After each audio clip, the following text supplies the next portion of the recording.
Matapos ang matagumpay na pag-ikot sa mundo mula Dubai hanggang Vancouver, Canada, mas malakas, mas matatag, at mas inspiradong bumalik sa bansa ang Nations Girl Group na BINI. Sa bawat istasyong nadaanan ng kanilang Biniverse World Tour, maraming hamon ang kanilang hinarap at napagtagumpayan na siyang naging daan upang mas lalo silang tumibay bilang isang grupo. Ayon kay Coach Mickey Pearce sa isang panayam sa Quezon City, malaki ang naging paglago nila dahil sa mga karanasan.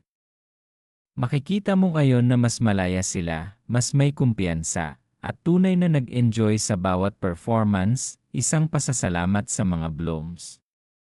Para kay Maloy, hindi biro ang kanilang pinagdaanan sa tour, grabe ang mga oras ng paghahanda, at mas lalo pa sa mismong performances.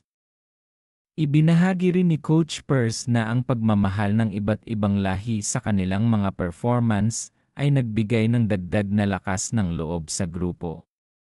Hindi lang para sa kapwa Pilipino ang performance nila, kaya kailangang mag-level up bawat pagkakataon. Bukod sa mas pinahusay na vocals at choreography, mas naging matibay ang samahan ng 8 miyembro.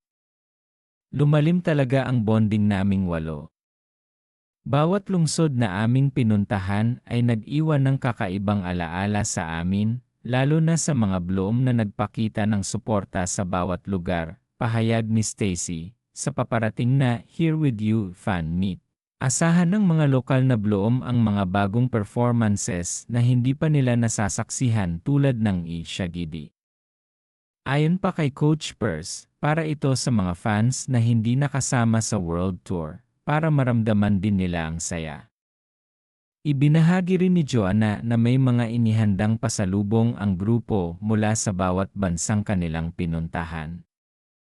Bawat lugar na binisita namin, may souvenir kaming binili para sa Bloom bilang pasasalamat.